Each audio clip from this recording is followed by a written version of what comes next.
anything with an engine I really enjoy doing. Hopefully I'll be racing Formula 1. When you get in that Formula 1 car, everything just disappears, and it's the most amazing thing ever. Well, the mindset's the same as it is every year. I want to win. Lewis Hamilton is one of the greatest sportsmen ever, not just for Great Britain, his home country, but also the world. All those years ago, we were sitting in the back of a trailer in you know, a little Cavalier and everything. We could never have imagined being in here.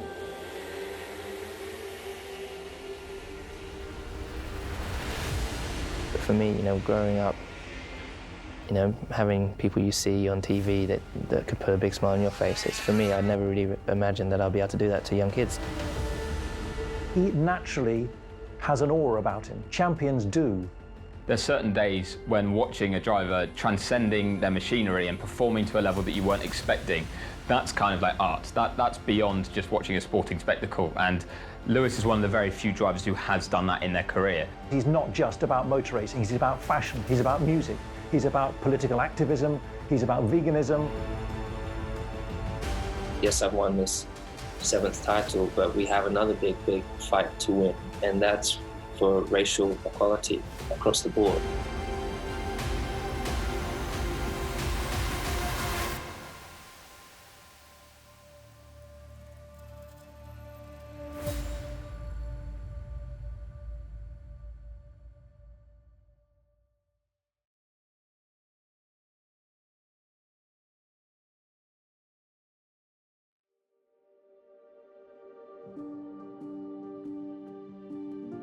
In Britain, we've always had a strong motorsport heritage. We've had so many Formula 1 teams based here. We've kind of got what's called Motorsport Valley, where so much racing sort of skill and technology and kind of expertise has come out of there. So most of the Formula 1 teams currently are based here in the UK. And that means you've just always got that interest, that influence, whether it's as engineers, as mechanics, or as drivers. And that meant we were kind of ahead of many other places in the world in terms of having a conveyor belt of talent coming through. Circuit racing and hill climb was really embraced by Britain. There were enough people who were mad enough to go out and buy their own cars.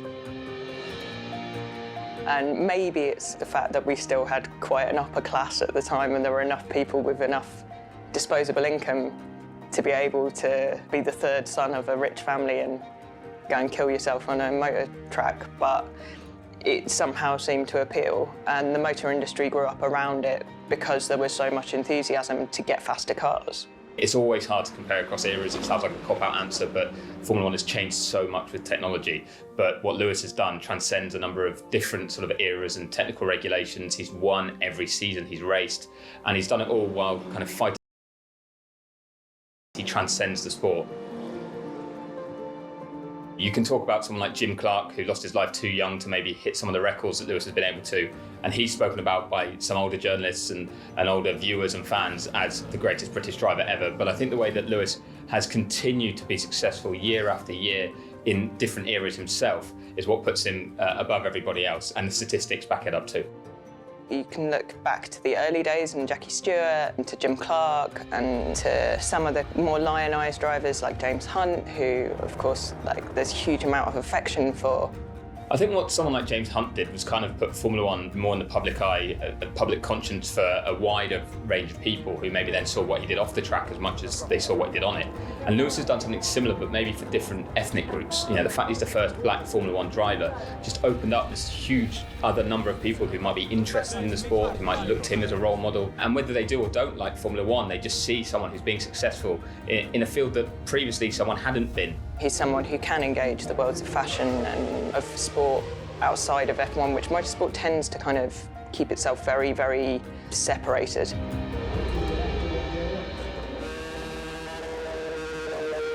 Formula 1 is 70 years old, which in human terms is a couple of generations.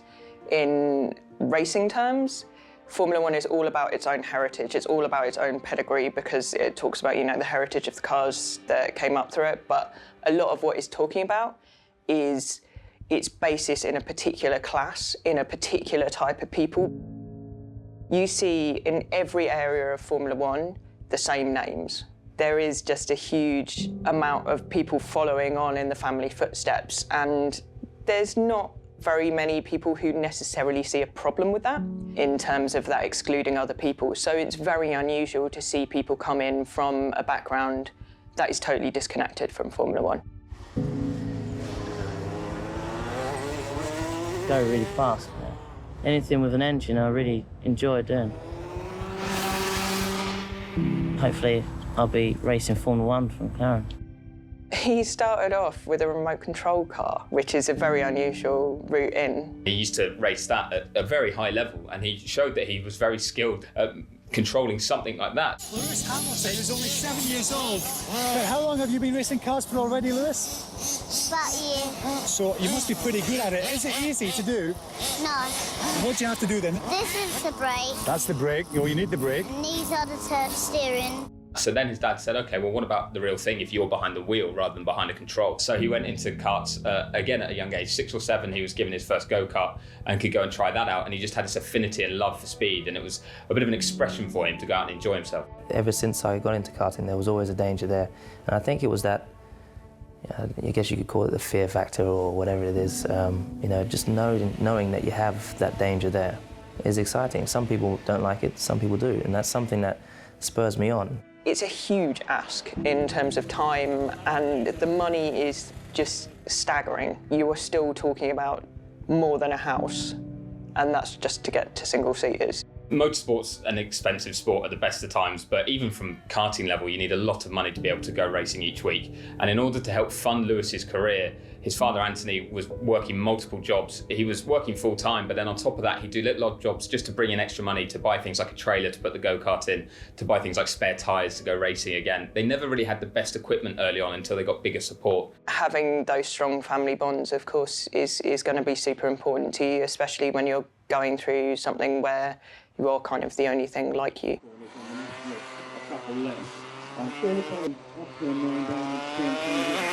Lewis's father, Anthony, was always there to help guide him through certainly the early part of his career. He was like his mechanic when he was in karts, but then he became his manager as they went through the ranks and was very influential in trying to see which way Lewis went. His father was a driving force, but also it comes from within himself as well. Here's someone who freely admits he's very competitive, but it's also the mind management, the mental strength to make sure that you maximise your talent. We all clash with our parents, and definitely when it's a combination of your own ambition and theirs, things can get very heated. But Anthony was someone who was able to find ways into the world. He, found Jenson's Button's dad and got him to help him with tooling karts. He found ways to connect to people within motorsport, even though it wasn't a background he knew much about. It's really very, very wealthy people who compete. And they can spend huge sums of money on having the best equipment, the best kart, even the best motorhome to sit in between races,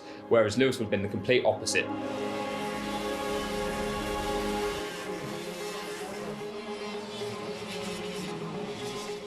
I think for any young racing driver in karting, they're going to look at who has the money and going to be a bit jealous of it. Not just because it would be nice to sit in a nice motorhome in between races, but because that equipment that you're racing can have a huge, huge influence. You can be the best driver ever, but if your kart is down a little bit on power, then someone else is going to just blast past you on the straights. And that will frustrate someone like Lewis or anyone else who didn't have the money at that time. And it drives them on a little bit to try that bit harder and prove that they're good enough and worthy of having the same equipment. Lewis's journey is remarkable. You talk to him, you talk to his father, you talk to his brother about how they were regarded with disdain, with contempt, with open racist attitudes. They would turn up in their car and wait in the car park, and there would be these steely glares, these looks of disdain as they were there. It's a sort of an almost puzzlement. Why are you here? Who are you? What are you doing? This isn't your this isn't your sport, really. We don't see black people doing motorsport like this. He was astronomically successful. He didn't get up the karting ladder by accident. He got up it because he was noticeably better than almost anyone else. When Lewis was coming up through the karting ranks, there was this young karter called Nicky Richardson, who was a year above him, who was the standout talent at that time. And they'd be karting at Rye House go-kart track. And Lewis's father, Anthony, would go and stand when Nicky was braking and say, this is where you need to hit the brakes. Of course, to try and improve Lewis, he'd probably go a little bit further, a little bit closer to that corner and say, you can find some more time if you brake even later. And it wasn't always the most successful technique. Lewis did end up in the barriers quite a few times trying to get it right, but it meant he was trying to make sure he got absolutely everything out of the machinery he had by looking at what the best was doing just ahead of him. The sport is littered with young drivers who showed huge potential in junior formulae and then just fell away for whatever reason. Lewis Hamilton never faltered. Lewis was having a solid start to his life in go-karts, but he hadn't achieved anything huge until '95 when he won a British Championship. And by winning that championship, he got to go to the Autosport Awards where the champions were kind of recognised. And while he was there, he took the opportunity as a youngster to go up to Ron Dennis, who was the CEO and chairman of the McLaren Group, who had the McLaren Formula One team, and say, one day I want to drive one of your cars. So Ron gave him the signature as Lewis had asked for, but said, call me in, I think, 9 years and see if we can do something. And it didn't take that long before Ron actually was speaking to Lewis about a future in Formula One. What an opportunity he gave me at 13 years old, to make my way to Formula One. And just, it's such an amazing story to see that, 10 years of hard grafting with the support of a huge company, and what you can do with it. It's all right, I won't keep you waiting too much longer. I know Ron's probably going to get up here, or I don't know. Are you going to come up here, Ron? No? Well, Ron Dennis is hugely influential in the Lewis Hamilton story because he had the power. For any driver that wants to reach Formula One, you need to have huge backing, be that through a sponsor, if it's family money, great, if you've got it, or through a Formula One team that wants to help you get there. And without McLaren's support and Ron Dennis's support, then Lewis would have struggled if no one else had stepped up and filled that role. So McLaren were very, very central to him making it to Formula One. After a certain point, it is simply impossible unless you are very rich to fund a career as a private individual. So when you get to the stage of moving up to the junior series, then you're dependent on the team keeping hold of you. A lot of his appeal to McLaren was being British, because they were always particularly interested in picking up British talent. There hadn't been a huge field of it for a while. I've come here to enjoy and to live my dream, and that's what I'm doing. Lewis was picked up by McLaren in '98, but then he went through a few more stages of karting before he made it into cars, and he joined Formula Renault in the early 2000s and had one season where he had a few wins but wasn't consistent enough to win the title, and then went to dominate it in his second year. And that's really when he stood out, that he was going to be able to win, not just in go-karts, but in cars as well. It's a big step up. There's a lot more eyes on you. There's a lot more attention. Suddenly the talent scouts and the managers are looking, and people are also looking to see you fail.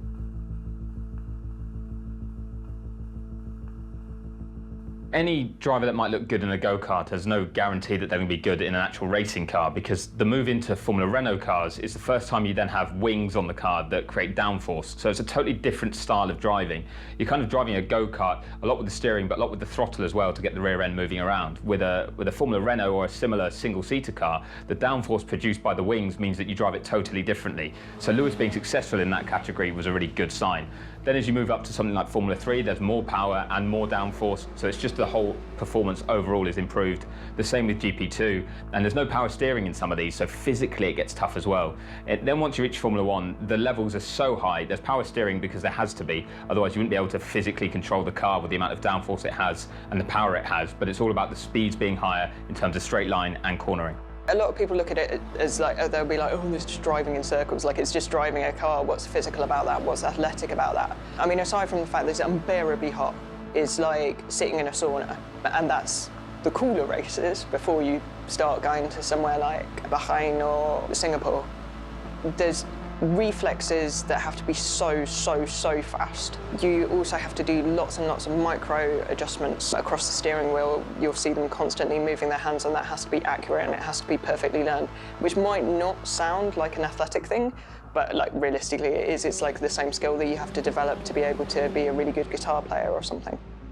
On top of all that, every time you go into a corner, every time you brake, it's going to put so much stress on your neck and your shoulders that it's going to be basically trying to tear your head off. The G-forces that they're pulling around a corner are like 4 or 5 G just on their neck, which makes your head and the helmet, which is pretty heavy if you've ever put one on, weigh 4 or 5 times what it normally would. And then, as you go around the corner itself, the downforce threatens to disembowel you. And you've got to, at the same time, brake and accelerate perfectly and make all those micro adjustments perfectly and be completely sure that you know what you're doing, because you're actually looking at that point 3 corners ahead.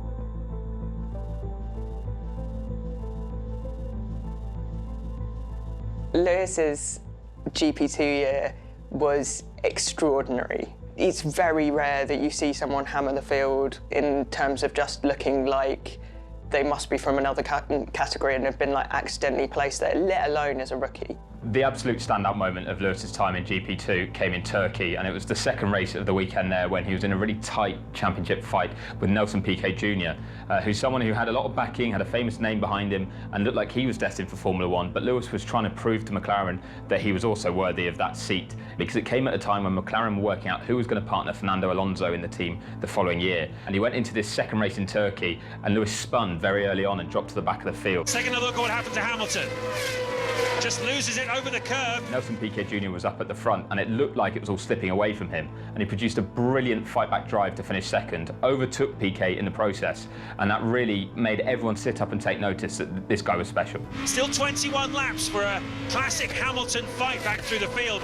Hamilton's on fire here. Look at him, he's overtaking car after car. He's going to try something. You know he's going to try something. And here we go, down the inside of Lopez. He's up to 8th now, and flying. Can he let him through? Hamilton is through into 3rd place, and Clock is going to have to give way. Is Hamilton? Oh, he is going to try it for 2nd place. That was an absolutely spellbinding performance by Lewis Hamilton. In a sense, you could think he was driving angry because he'd made a mistake earlier on and spun, but they're in spec cars. GP2 is the same car for everybody. There's different ways you can set it up, but they've got the same machinery. So it's driver talent that's going to shine through, and what he showed was that he had so much more talent on that day in that car than anybody else on the field, that he could climb through and overtake so many others. He showed brilliant racecraft, he showed a cool head after his early mistake, and he got the absolute best result he could have after slipping back. Lewis, a year ago you were racing at Silverstone in Formula 2. Now you're a favourite to win your home Grand Prix. I mean, this is beyond dreaming, isn't it? It is, and you know, I'm just overwhelmed to even be in Formula 1 and to be in the team that I've always dreamed of being with. But to come to my home Grand Prix, leading the World Championship and only my first year, this is way beyond anything I could have ever imagined, or way beyond my ambitions. But I'm not going to be disappointed if I don't win the championship. I was just hoping to do a good job. So I'm sure if I just continue doing the job I am doing, then we'll have to wait and see what happens at the end. They all thought, well, Hamilton's going to come in as a rookie, he's not going to do very well. Actually, he usurped and overperformed against his teammate. This was a 2-time world champion, just come out of driving for Renault, 2005, 2006. The man was going to dominate Formula 1 for the next few years, and yet who should in 2007? Something Ferrari, who were McLaren's main rival, have always done very well is pick a #1 driver, a driver that they put the most resource behind, that they get the other driver to sort of help and make sure that they get the most points possible to win the Drivers' Championship. What McLaren didn't do in 2007 is the same. They let both drivers fight it out. Alonso was in no way ready for how fast Hamilton was, and it had seemed clear when Alonso went to McLaren that year that he was taking the championship with rookie support, which turned into really, really ugly games between the pair of them. So that meant there was tension early on anyway, and as the season progressed and Hamilton performed well and was in the Drivers' Championship, Alonso got more and more frustrated with that, which meant Hamilton also fought back because Alonso was giving him a hard time. And when it came to Hungary, there was a point in qualifying where Hamilton disobeyed a team order that would have helped Alonso. It would have only been fair, it's the way the team wanted to run, but Hamilton disobeyed the order to try and improve his own position. And then Alonso took matters into his own hands when they both came into the pits to change tyres before their final qualifying attempts. And when Alonso was told to leave the pit lane, he didn't. He waited because he knew it would hold Hamilton up. I mean, Hamilton couldn't go out and try and qualify. It actually earned Alonso a penalty, but it just showed that the relationship was really falling apart within the team.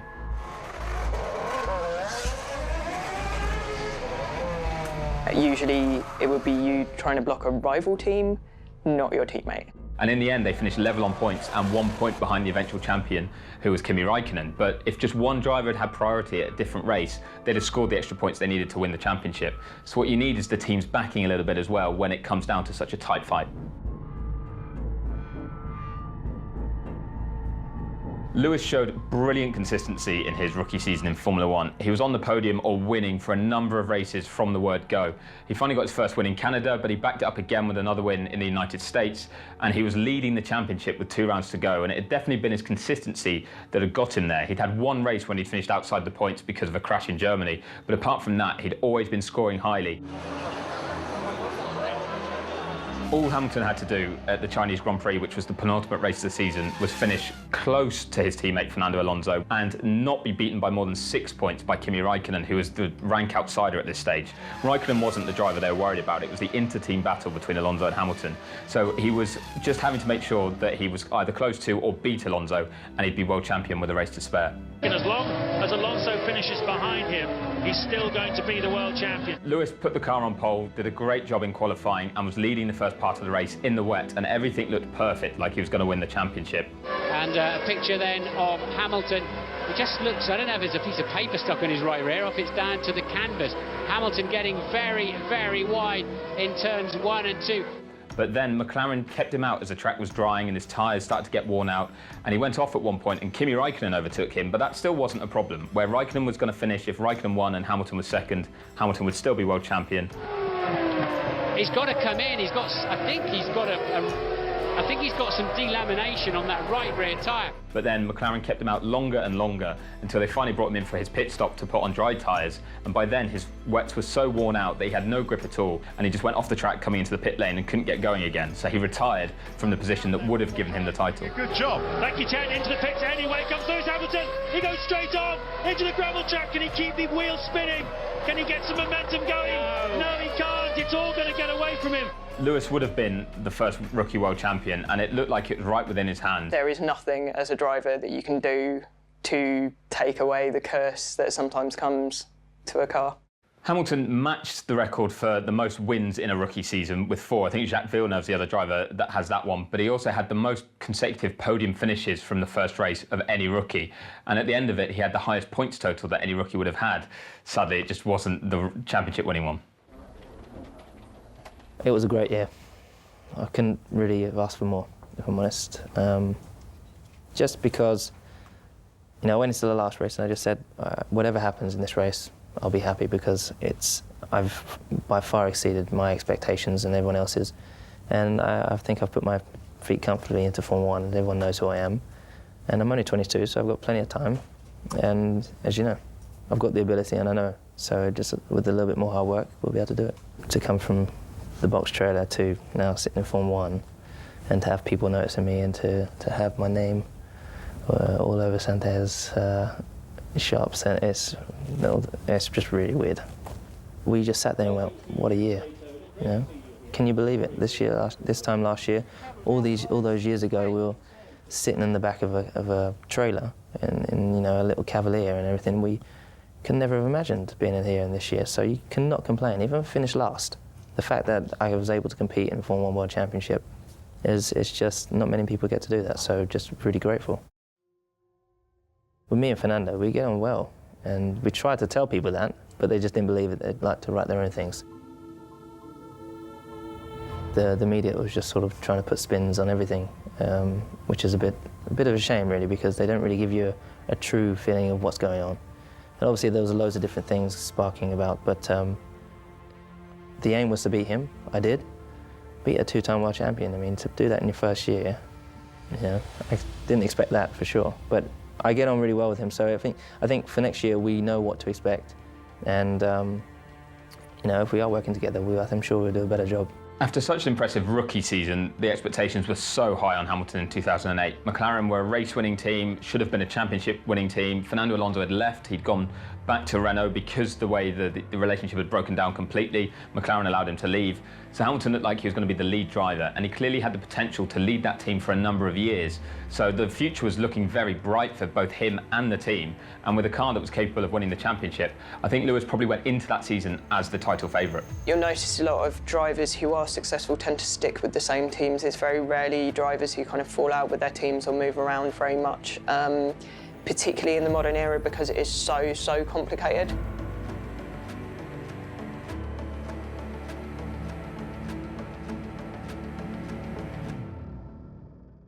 There is a lot of pressure. I'm only 23, I'm still very young. It's my second year of Formula 1, and I've got a team of 800 to 1,000 people behind me, making sure that my car is the quickest one out there, and I've got to go out there and do the job. And so there is a lot of pressure, but I think I've been building up to it for years. So I do feel there's more pressure coming from myself than actual outside. I have to pinch myself near enough every day, especially when I'm at the races, because I'm in the garage and I've got all these people working around and working for me, making sure my car's there. And I'm thinking, I remember being there as a teenager, watching Kimi driving and watching Mika drive and watching David Coulthard drive. And it's very surreal that I'm there now and I'm the man for them. The great thing is I've got a great relationship with the team, so it's very much a family environment for me. And I thoroughly, I'm McLaren through and through, McLaren and Mercedes through and through. I'm a lot wiser now than I was last year. I think last year I felt, perhaps, if I look back, I feel like I was a kid last year, not really knowing what to expect. This year I'm managing my life a lot better, but I've learned so much about the car and about rising above the difficulties you come across. And I think that's the key. I've always said, rise above it is one of my favorite quotes. Look, I mean, I had my first season of Formula 1 and I came second by 1 point to Kimi Räikkönen, who's been racing for 6 or 7 years in Formula 1. So, and I beat the world champion, the 2-time world champion. So if you look, you've got to take the positives from it and move on. It was a great season, way better than anyone had expected. And I'm now in my second season. I've got a much better feel for who I am and what I've got to do. And my confidence is higher than ever. So it's still going to be very tough. Every year is going to be tough, but I feel I can do a better job this year.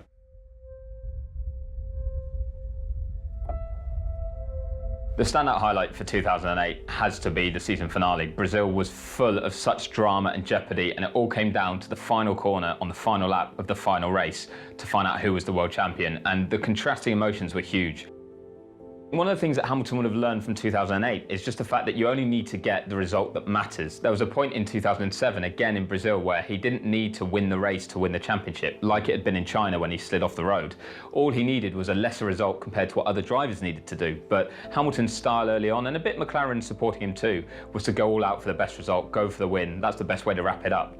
And as he's matured, he's kind of learned that doesn't matter. There's some days where second, third, fourth, even fifth is the best you can do, but that might be all you need when you add it all together at the end of the season. At the time that Felipe Massa crossed the line to win the race, at his home race, it looked like he was world champion. He was in a position that would give him the title, and Lewis Hamilton was in a position that meant he wasn't going to win the championship. But Hamilton then gained one place at the final corner, overtook Timo Glock, who was struggling in the rain, and came through to get the position he needed to take the championship. To have two drivers technically be world champion within a matter of seconds, for everything to have come down after such a long season to that final corner, I just don't think you can beat drama like that. What we try to do is, we try to remain dignified and set an example, I suppose, for others who want to follow the sport. Because not everybody that follows Formula 1 wants to be in Formula 1. Maybe they're just looking for inspirational figures, people who have, struggled hard to make it to the pinnacle of their sport, and set an example. And we want to set an example.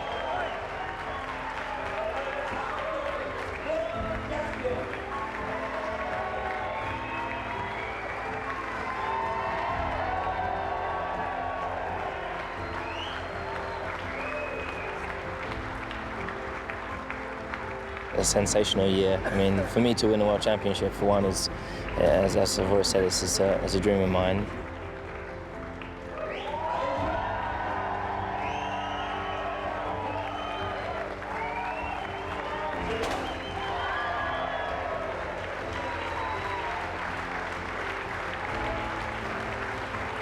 It's pretty awesome for me to be standing here, seeing all these trophies, and my heart's still racing. I haven't really, it hasn't really hit home yet. And it's quite unreal, really, because if you think about the whole story of me meeting Ron when I was 10, I mean, the first time I came to McLaren, the old headquarters, the first time I saw one of the Formula 1 cars, my first test, the opportunity I had back in Silverstone in 2006, and just the whole journey we've done.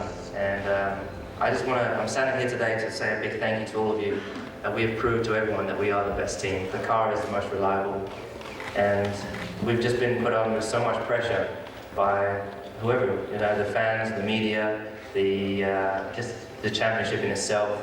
And we've always had to become bigger and better, and we've done that as a team. We've stuck together, we've lost together, and we've won together. And really, we've won this week. We are the world champions, and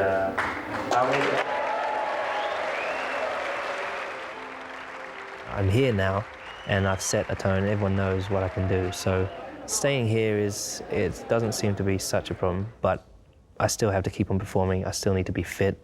So over the years, as I get older and older, I need to keep working harder and harder to make sure I'm still on top. But there was no point. You know, I'm here now, I can relax. It's not the case. I've got to keep on pushing because everyone's doing the same thing. Although the decline would not kind of completely hit for a few more years, they were going into a phase where operationally they were having significant problems. The effects of the 2007 scandal were really beginning to bite in a major way. So the 2009 car had not had the investment that would have been put into it over 2008, and then that rolled into 2010. The reigning Formula One world champion, Lewis Hamilton. The thing that you have to say is impressive is Lewis won a race in every single year, even in cars that absolutely were not race winners. The 2009 Formula One challenger, the Vodafone McLaren Mercedes MP4 24.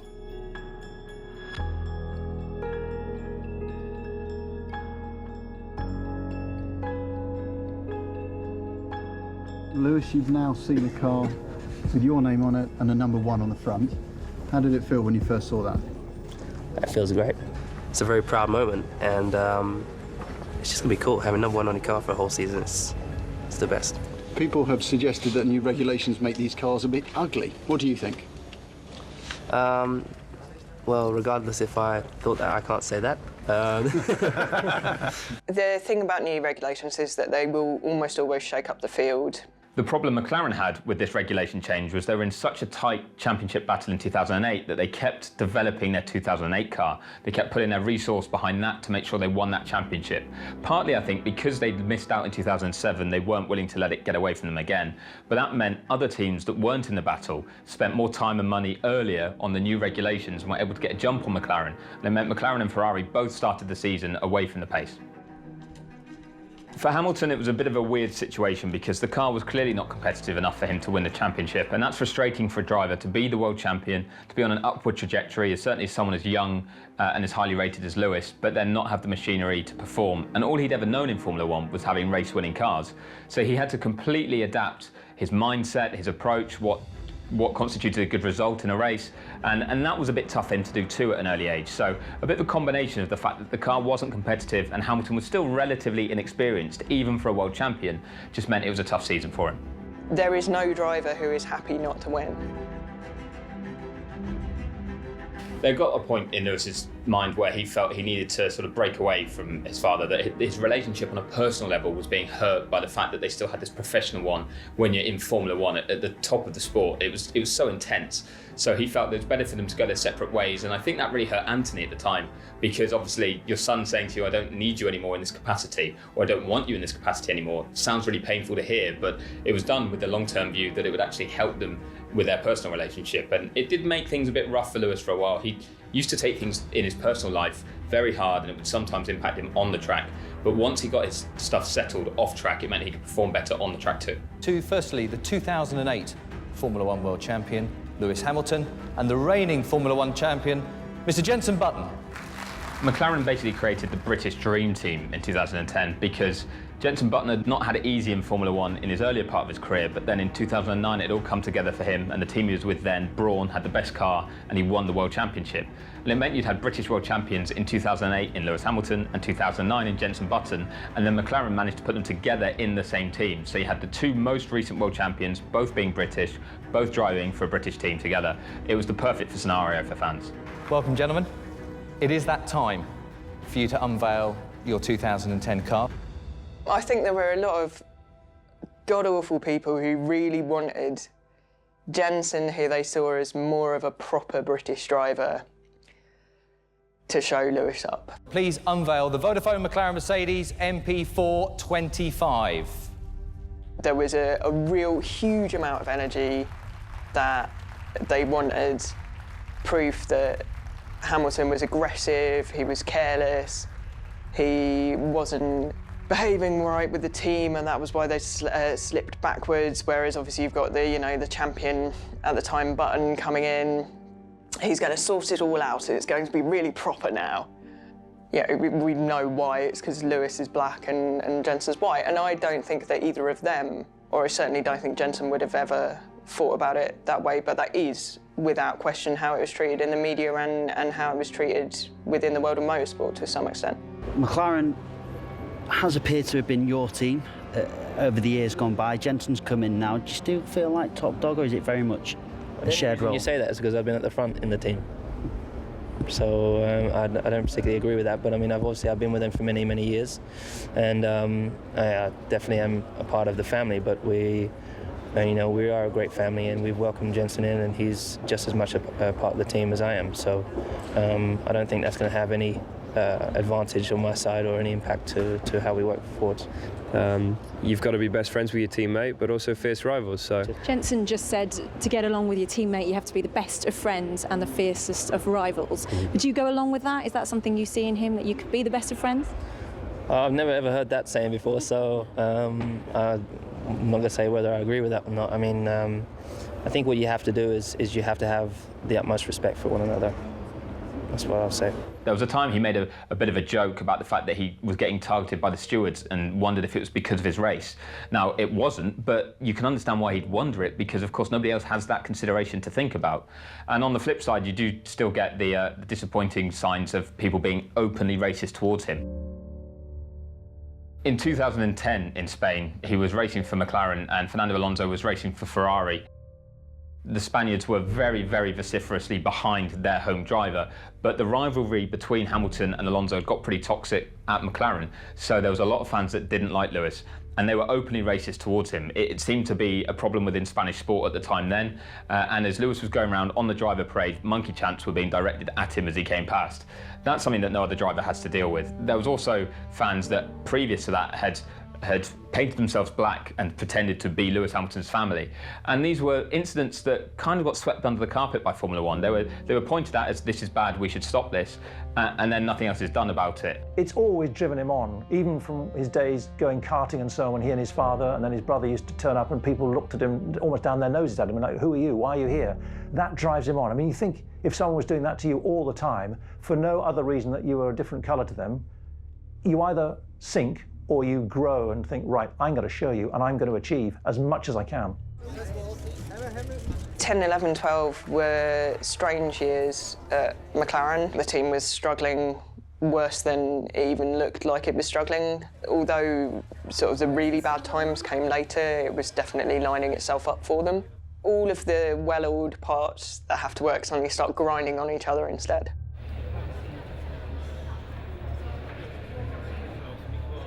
One of the instances I always remember about dealing with Lewis was back when I interviewed him in 2012, and he was at McLaren and he was having a bit of a tough time, and I asked him a question about his personal life off track. We'd been told before the interview that we weren't allowed to discuss this, but then the way he was speaking, his demeanour was very low, dejected. It was clear something was up, so I asked him what was wrong. His previous race he performed very well, and he started off by being very defensive and being like, nothing's wrong. Like, I don't know why you'd think that, I'm completely fine. But what Lewis does very well is then he likes to articulate exactly how he's feeling. He does like to be open and honest, and he spoke for 2-3 minutes, opening up eventually, and he went from saying that nothing was wrong to completely contradicting himself and saying at the end, it's actually been a really tough time. But it showed a bit of insight there that Lewis is a genuine guy. He quite often will try and close himself off from it because that leaves you as someone who's vulnerable if you're always being that way. But if he's engaging with you and he's speaking to you, he's speaking in an honest and fair way. And it was something that I think he was then allowed to do when he moved to Mercedes, is be himself more, and that's helped his success. The greatest drivers tend to go to teams that aren't winning races and help them start to become successful. Michael Schumacher went to Ferrari when Ferrari were not very good, and he helped them become a dominant force and added all of those world championships because of the work he did and the groundwork he helped set. And Lewis wanted to emulate that in some way, and Mercedes offered the opportunity to do that. Niki Lauda saw his opportunity, that Lewis Hamilton wasn't achieving with McLaren, and there was a chance to bring him into the fold in Mercedes. It was a massive shock when Lewis opted to leave McLaren and join Mercedes, mainly because it was such a risk. McLaren had given him success, they'd given him race-winning cars the whole way through his career. At that point, it didn't seem like there was anything that would suggest McLaren wouldn't still be winning races moving forwards. And although Hamilton hadn't added another championship to his number at that point, he still was in a team that obviously loved him, that he had enjoyed racing for up to then, but he'd had some trouble maybe off track that had been affecting the way he'd been performing on the track. And Lewis looked at it as a chance for a clean break, a fresh start. He didn't want a team that controlled him so much like McLaren had done throughout his career. Particularly because he had been a junior at McLaren, he had a very restrictive contract. He had lots of ambitions, he had lots of opportunities. A lot of people criticise Lewis Hamilton for running his life how he wants, as opposed to how Formula One normally demands. But Hamilton is absolutely adamant he does things his way because that's what gets the best out of him. And that's probably an intrinsic part of why he left McLaren to go to Mercedes, because he felt that he was still being treated like a young driver and not being given the respect, and maybe Mercedes treated more as a partner as opposed to an employee. And so he was given greater head and greater leeway, and so who can say he's got it wrong?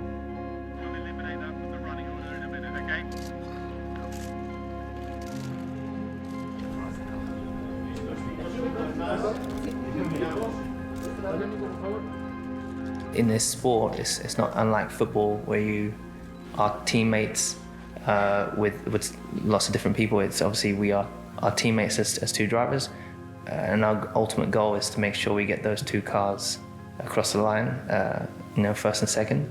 But also we want to be the first one ahead of that. So there's that internal competition and the external competition.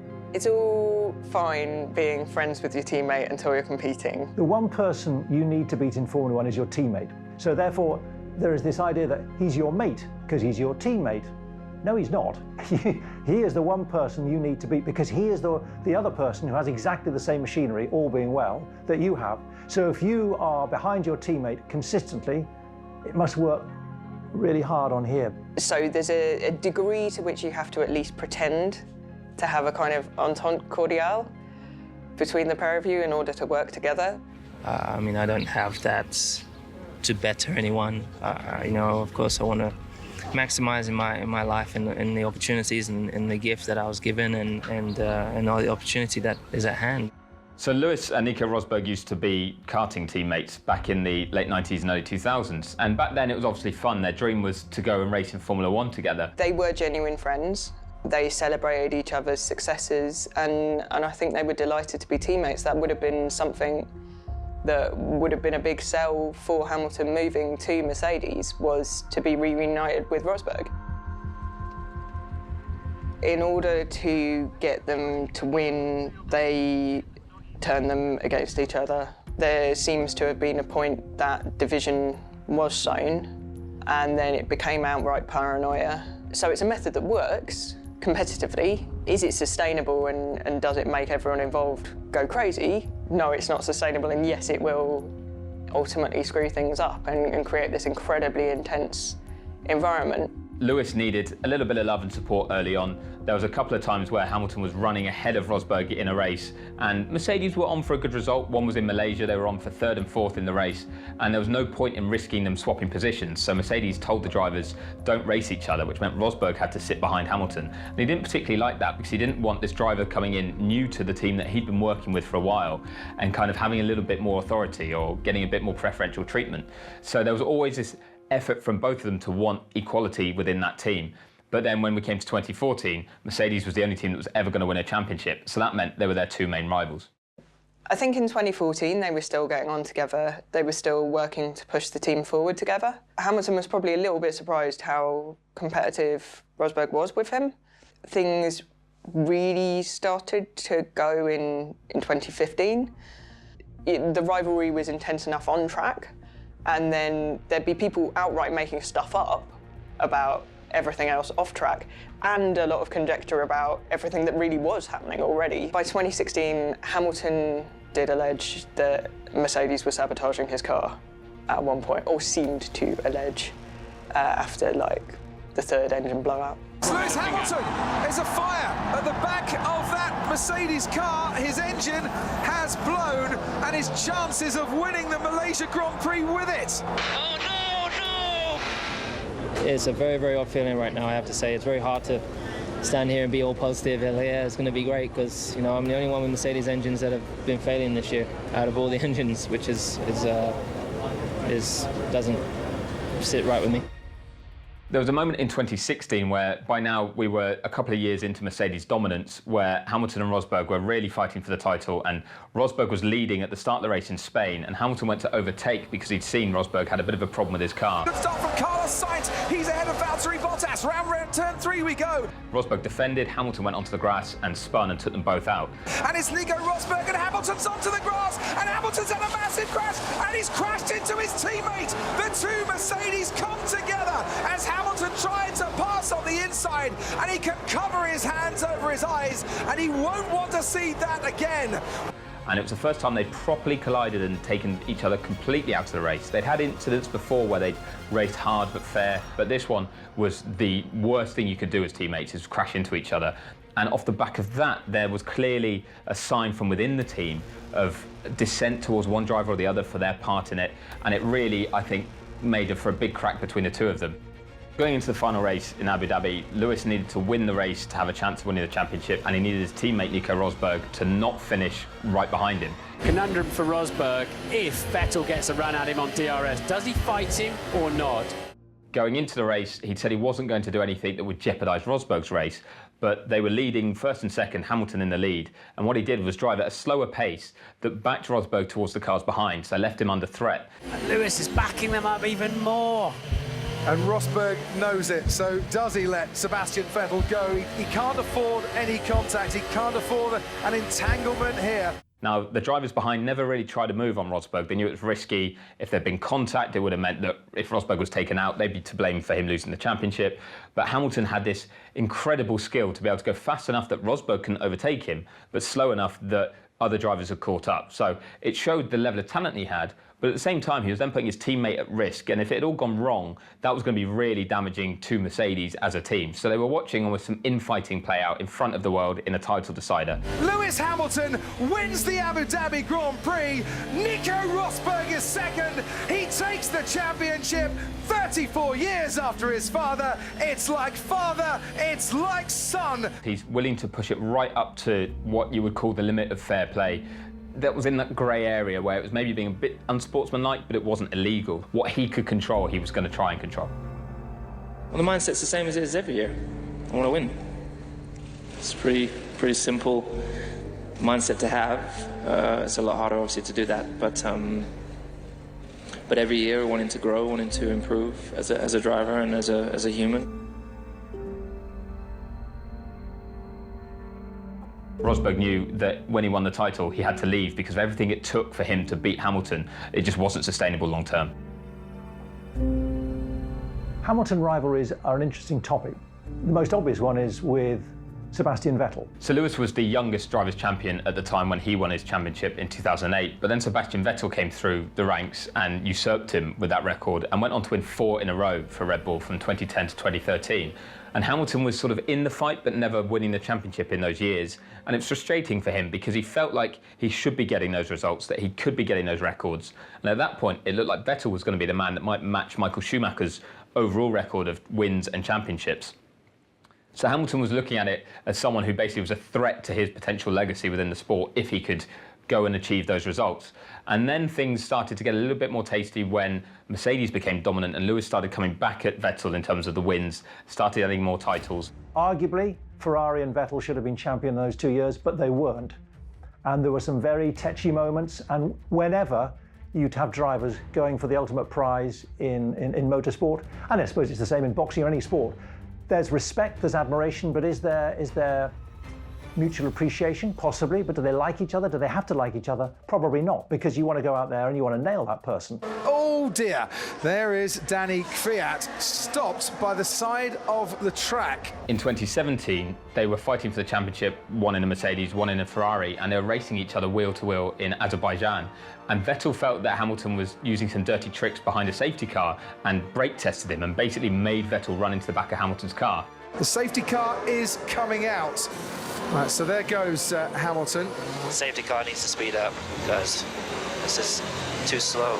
Lewis is backing up the pack a little bit, and he went into him. Right, he brake tested me. Hamilton did no such thing. Vettel had actually just made a mistake, but he was so incensed to what he'd seen, and these two were clearly fighting to be the best, potentially of all times. They were fighting for a 5th World Championship each, that Vettel then drove into Hamilton to show his frustration. What the f*** going on? Vettel literally just came alongside me and turned in and hit me. And it just showed actually what was on the line here. These were two drivers that clearly were on a very similar level, but they were looking at a legacy that would go long beyond when they currently race in Formula One. But who came out on top in 2017 and who came out top in 2018? Lewis Hamilton. Ferrari and Vettel cracked, and he didn't. From 2017, when Mercedes delivered a race-winning car and championship-winning car once again, there were bigger threats from the likes of Ferrari and Red Bull, but they were still the standout team. And that allowed Hamilton, with Valtteri Bottas as almost his wingman, as the guy that was good and helping, but wasn't always the biggest threat, it allowed Hamilton to dominate completely. He started racking up records left, right and centre for race wins, pole positions, fastest laps, and now world championships, matching Michael Schumacher. It's not just the titles, it's the time that he's had in Formula One at the highest level, continually repeating maximum performance after maximum performance. There's no dip. Hamilton's ability to not make mistakes is what has served him incredibly well all the way through his racing career. But they're so rare from him. How many mistakes does he make in his career? It's very difficult to think of very many, even to number. Somehow he's just able to perform. It shows a great mental capacity to learn from those mistakes. A bit like Formula One is dominated by engineering and data, this is his data up here in his head.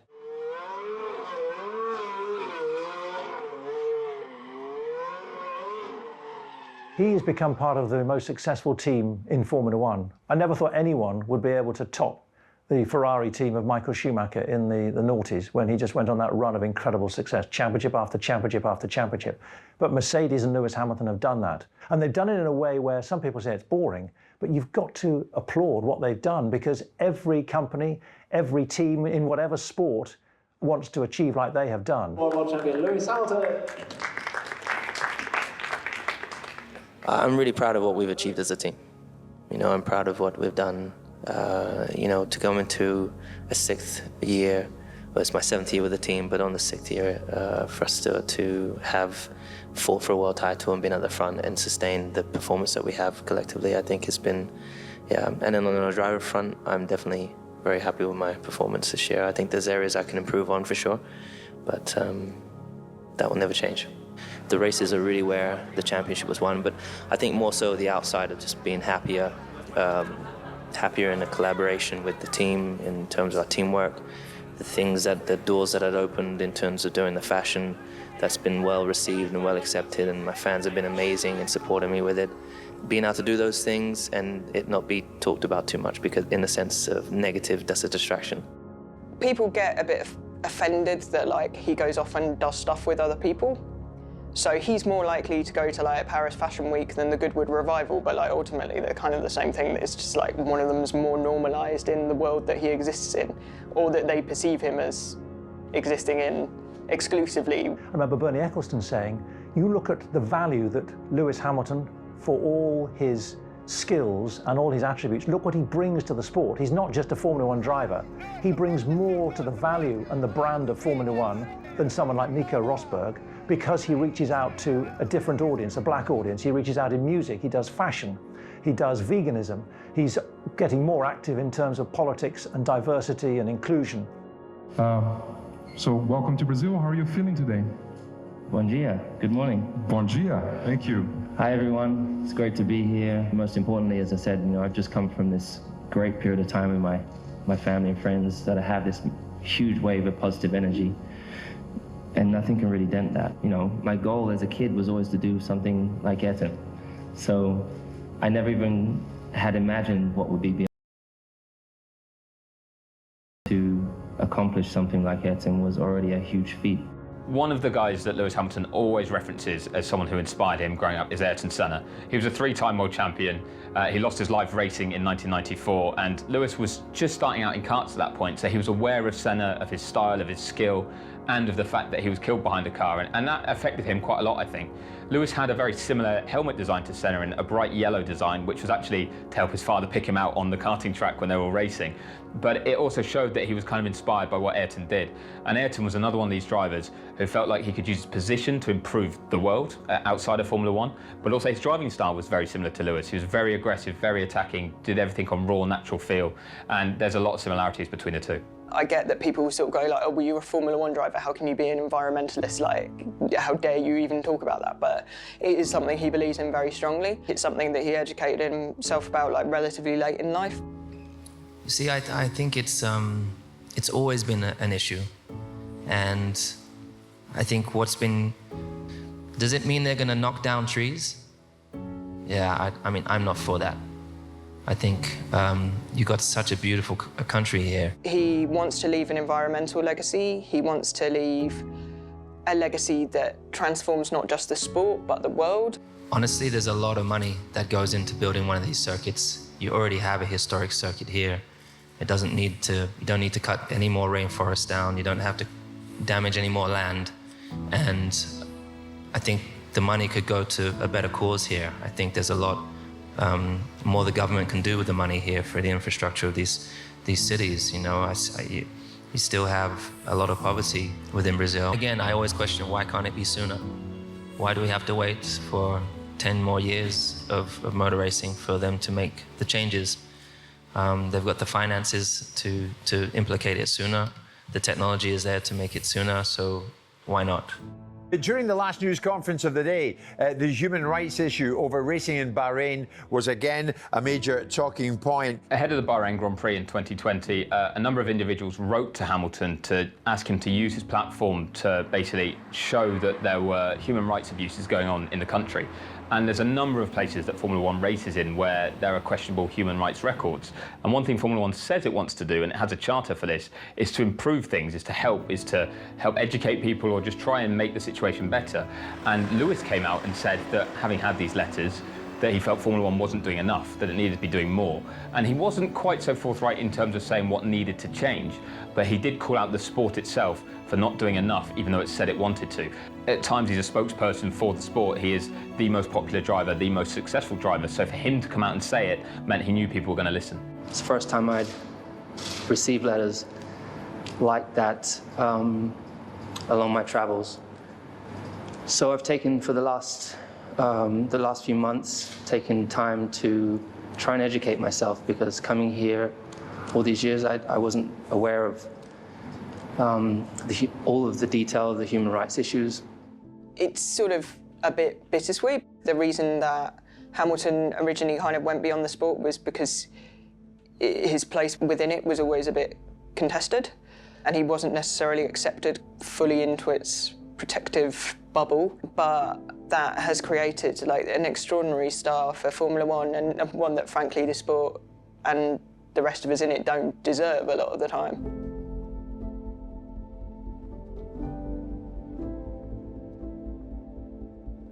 He's definitely transcended the sport, because he's not just about motor racing, he's about fashion, he's about music, he's about political activism, he's about veganism, but he reaches out to all sorts of people in the same way that Tiger Woods did, a completely different new animal in the world of sport. It's the Tiger effect, the Lewis effect. People want to watch golf, they want to get involved in golf because of Tiger Woods. Likewise, it's the same with Formula One. They want to get involved because of Lewis Hamilton, and he's done it in a way that makes it accessible for more people. When Lewis talks about his position in Formula One and his future within the sport, he now looks at it in a very different way. He's been very open about the fact that he wants to change the sport in terms of representation, equality, opportunities, and he feels the best place for him to do that is if he is a driver in the car and people are still looking at him closely. If he was on the outside just saying things need to change, but he wasn't part of the sport anymore, he doesn't feel like he'd have such a big influence. So he feels it's important that if he wants to change the sport, he needs to be at the heart of it, leading that change. In all honesty, I don't do it for recognition. You know, I trained my whole life. I think the most important people when I got out of the race, and when I got home, is talking to, FaceTiming with my sister, my brother, my mum, and my niece and nephew. That was like, and speaking to my dad and my stepmom Linda. Yes, I've won this 7th title, but we have another big fight to win, and that's for racial equality across the board. I think it's very difficult to necessarily explain to some people, because to say that Lewis Hamilton, who is a multi-millionaire, who can effectively do what he wants, he can walk away from his job tomorrow and he can just do whatever he likes, is in any way oppressed or has suffered oppression, people find that very hard to swallow as a fact, but it is a fact. As a Formula One driver, he's known around the world for more than just driving a racing car, and he felt that with that attention and that platform, he could really help to change the world in different ways for the better. It's definitely been something that Hamilton has become more enthusiastic about thinking about over the latter stage of his career. If you look at a completely white sport and then look at the world and call it a global sport and think, oh, there's nothing wrong with that. No, that's completely incorrect. There's an obvious problem there.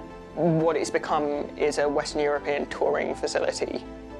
The sad fact is that he is the only black driver in Formula One, and for the foreseeable future, that will stay the case.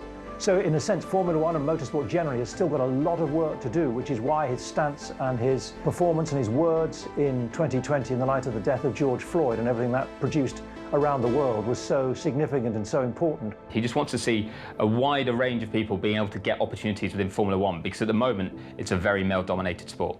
This research that we're doing is trying to understand why there is a lack of young black kids applying to STEM subjects. What are the barriers? I think we're going to look back at Lewis Hamilton as the greatest Formula One driver we've ever seen, and I think it will be beyond just his racing abilities. It will be his results, it will be all the records he holds, but it will also be the fact that he managed to do it in a certain style, he was entertaining to watch, and he also forged his own path and then off the track tried to change things to the better, in his view at the very least, in the way that the wider world is. And I think for someone to take that all upon themselves and still be at the top of their game and still be able to produce the results he has is remarkable. Legacy is really important, I think, to Lewis Hamilton.